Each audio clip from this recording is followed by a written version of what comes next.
প্রিয় শিক্ষার্থীরা, স্বাগত জানাচ্ছি আজকের অনলাইন ভিত্তিক শ্রেণী কার্যক্রমে।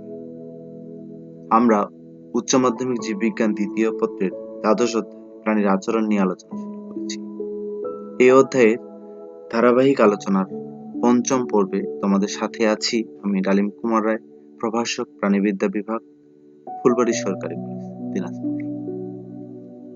আজকের আলোচনা শেষে মাকড়সার জাল বোনার পদ্ধতি ব্যাখ্যা করতে পারবে, তিন কাটা স্টিকেল ব্যাক মাছের অপত্য যত্ন ব্যাখ্যা করতে পারবে, ব্যাঙের অপত্য যত্ন ব্যাখ্যা করতে পারবে, পাখির অপত্য যত্ন ব্যাখ্যা করতে পারবে।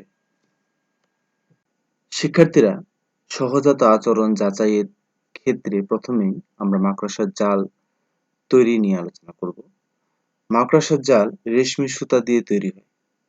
উদরীয় বিশেষ সিল্ক গ্রন্থি থেকে খড়িত পদার্থকে শত শত অনুনালিকাযুক্ত ৩ জোড়া বুননকারী বা স্পিনারেটস এর মাধ্যমে সুতা নির্মাণ করা হয়।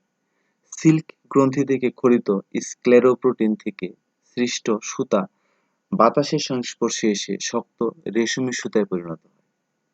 একই ব্যাসের ইস্পাতের সুতো অপেক্ষা মাকড়সার সুতা অধিক শক্তিশালী। টান দিয়ে ছিঁড়তে গেলে ছেঁড়ার আগে এ সুতো 1/5 পর্যন্ত লম্বা হতে পারে। শিক্ষার্থীরা, আলোচনা এই পর্যায়ে মাকড়সার জাল তৈরির ধাপসমূহ আমরা দেখব।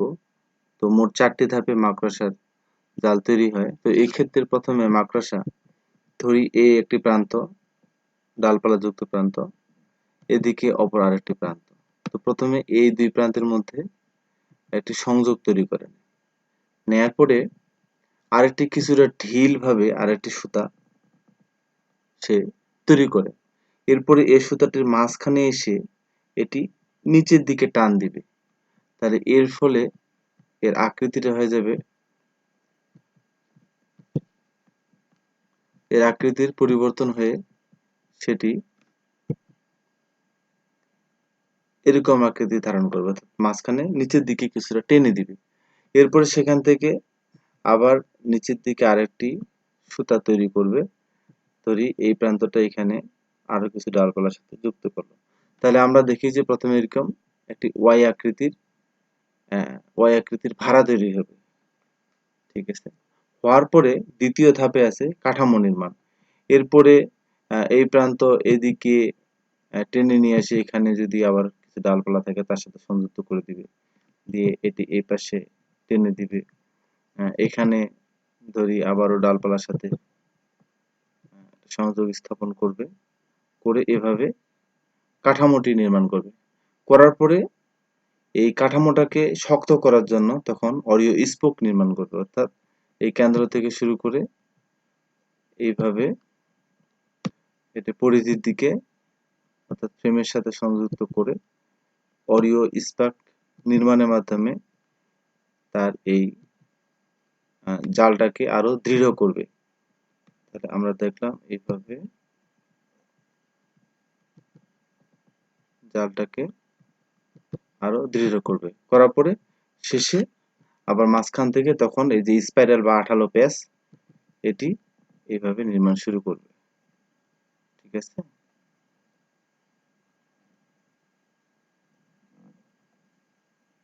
তো একটি মাকড়সা এইভাবে তার জাল নির্মাণ করে থাকে। তাহলে আমরা 4টি ধাপ দেখলাম। একটি হচ্ছে ওয়াই আকৃতির ভাড়া তৈরি, দ্বিতীয় ধাপে কাঠামো নির্মাণ, তৃতীয় ধাপে অরিও স্পোক নির্মাণ এবং চতুর্থ ধাপে স্পাইরাল বা আঠালো প্যাচ নির্মাণের মাধ্যমে মাকড়সার জাল তৈরি সম্পন্ন হয়ে যায়।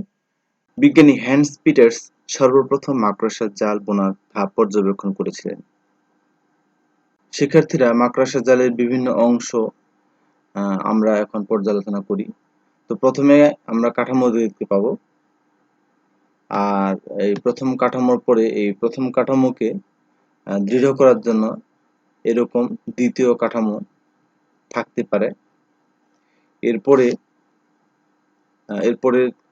আমরা দেখব যে এই জালটিকে দৃঢ় করার জন্য অরিও স্পোক থাকে চারপাশে, এবং কেন্দ্র থেকে শুরু করে কতগুলো যে বৃত্তাকার যে আঠালো প্যাচ বা স্পাইরাল আমরা দেখতে পাই। তো মোটামুটি এই 4টি উপকরণ একটি মাকড়সা জালের মধ্যে দেখা যায়। শিক্ষার্থীরা, আমরা এবারে অপত্য যত্ন নিয়ে আলোচনা করব। শিশুর জন্মলাভ ও তাদের স্বনির্ভর হওয়া পর্যন্ত পিতামাতা কর্তৃক পরিচর্যা নেয়াকে অপত্য যত্ন বা প্যারেন্টাল কেয়ার বলে। তো এখানে আমরা 3 কাটা স্টিকেলব্যাক মাছের অপত্য যত্ন সম্পর্কে মোটামুটি খুব সংক্ষেপে একটু আলোচনা করব। তো এক্ষেত্রে পুরুষ স্টিকেলব্যাক মাছটি বাসা নির্মাণ করে। পুরুষ মাছ পিতা ও মাতা উভয়ের ভূমিকা পালন করে। ডিমের যত্ন নেয় পুরুষ মাছ। ফ্যানিং পদ্ধতির মাধ্যমে বাসস্থানের পরিবেশে অক্সিজেনের চাহিদা নিশ্চিত করতে পানির স্রোত অব্যাহত রাখে। আর ডিম ফুটে পোনা বেরিয়ে আসলে ফ্যানিং বন্ধ করে। তবে বাচ্চাদের দলবদ্ধ রাখতে পুরুষ মাছ সচেষ্ট থাকে। দলছুট বাচ্চাদের মুখে ধরে মূল দলে নিয়ে আসে। এই সময় পুরুষ মাছ বেশ আক্রমণাত্মক থাকে।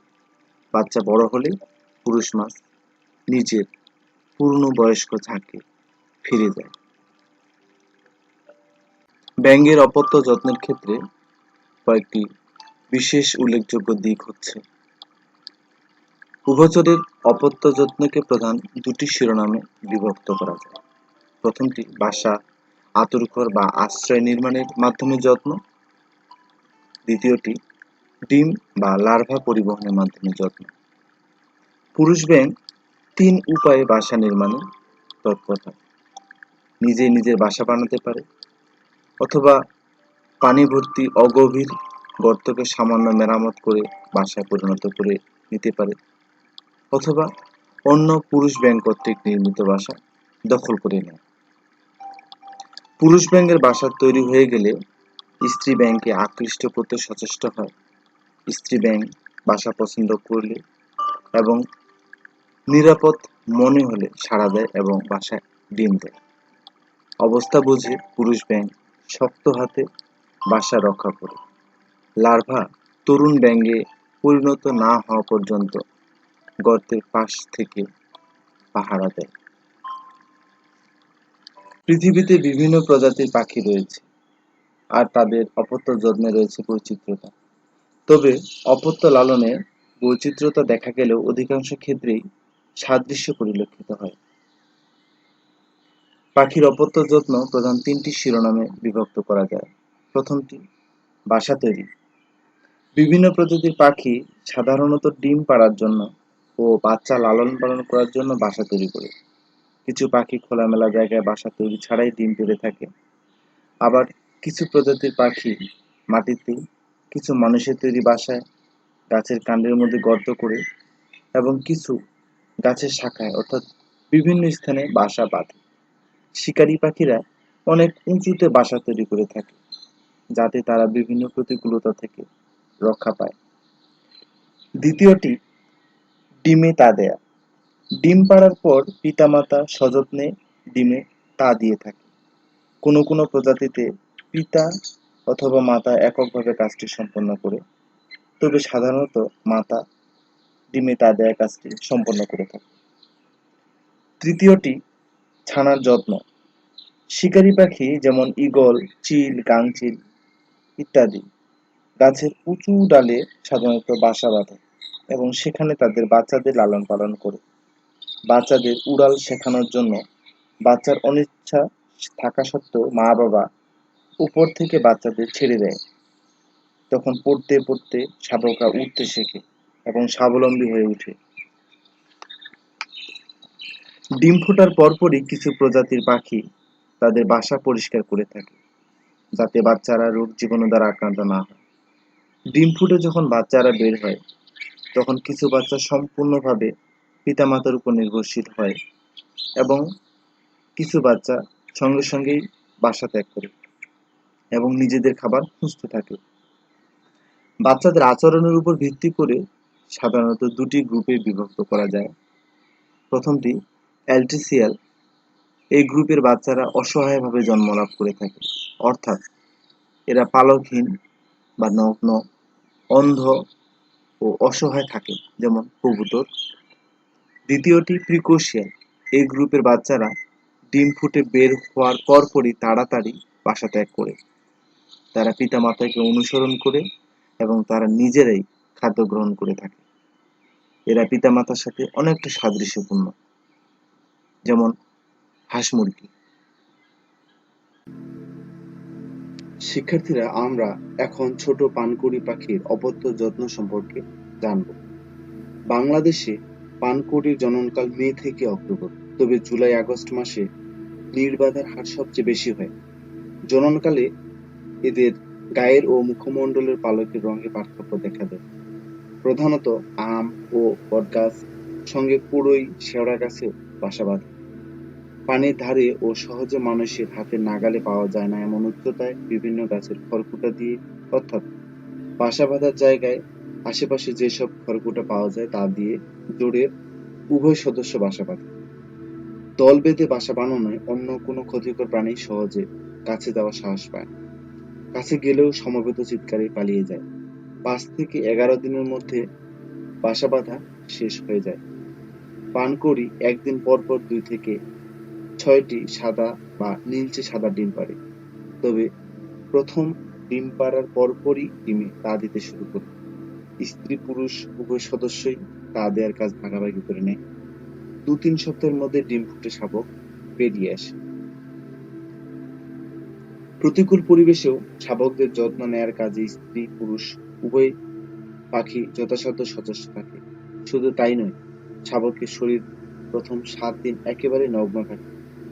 শরীরের সংবেদনশীল ত্বক যেন ক্ষতিগ্রস্ত না হয় সেজন্য বাসা নির্মাণের সময় সরু আঁশ, শুকনো পাতা ইত্যাদি ব্যবহার করে থাকে।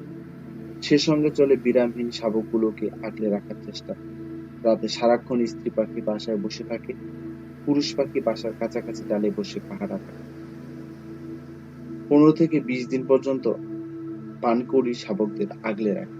1 মাসের মধ্যেই পানকৌড়ির শাবক নেট ছেড়ে স্বাধীন জীবনযাপন করতে সক্ষম হয়ে ওঠে। নিকোটিন ভার্জিন হেরিঙ্গালের চমকপ্রদ অপত্য লালনের তথ্য প্রদান করেন। বসন্তকালে এরা প্রজননের উদ্দেশ্যে জোড় বাঁধে এবং দুজনে মিলে মোহনা কিংবা সমুদ্র উপকূলের বালুকাময় স্থানে বাসা তৈরি করে। এরা দলবদ্ধ হয়ে বাস করে বলে এদের বাসাগুলো কলোনির মতো দেখায়। বাসায় স্ত্রী পাখিটি ডিম পাড়ার পরপরই স্ত্রী ও পুরুষ উভয়ই পালাক্রমে ডিমে তা দেয়। এরা কখনো ডিম ফেলে একসাথে কোথাও যায় না। ডিম ফুটে বাচ্চা বের হওয়ার পরপরই এদের প্রকৃত অপত্য লালন শুরু হয়। প্রস্ফুটনের কিছুক্ষণ পরই এদের বাচ্চাগুলো খাদ্যের জন্য পিতামাতার কাছে আবেদন জানাতে থাকে। পিতামাতা খাদ্য খাওয়ার সুযোগ করে দিলে বাচ্চারা পিতামাতার শেখানো পদ্ধতিতে তঞ্চু উঁচু করে ঠোকর দিয়ে খাওয়ার কৌশল রপ্ত করে ফেলে। কলোনির নিকট কোনো শত্রু বা আগন্তুকের অনুপ্রবেশ বুঝতে পারলে পিতামাতা ও বাচ্চাদের মধ্যে ভিন্নধর্মী সম্পর্ক গড়ে ওঠে। একসময় কলোনির বয়স্ক সদস্যরা তাদের সুপরিচিত স্বভাবসিদ্ধ সংকেত ধ্বনি গা গা গা শব্দ উচ্চারণ করে উড়ে যায়। এতে বাচ্চারা দৌড়ে কোনো নিরাপদ বা গুপ্ত স্থানে লুকিয়ে পড়ে। এ সময় কলোনির বয়স্ক সদস্যরা সবাই উপরে উড়তে থাকে এবং আক্রমণ করার প্রস্তুতি নেয়।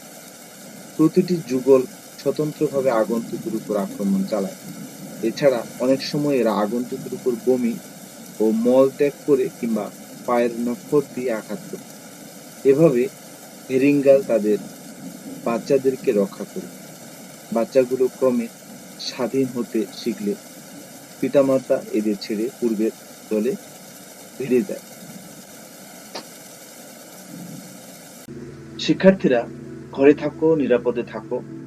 হাত ধোয়ার অভ্যাস, ঘরের বাইরে আসলে অবশ্যই মাস্ক ব্যবহার ও সামাজিক দূরত্ব বজায় রাখতে সচেষ্ট থাকবে। ভালো অভ্যাস, সুস্থ ও নিরাপদ জীবন আমাদের সকলেরই কাম্য। ধন্যবাদ এতক্ষণ সাথে থাকার জন্য।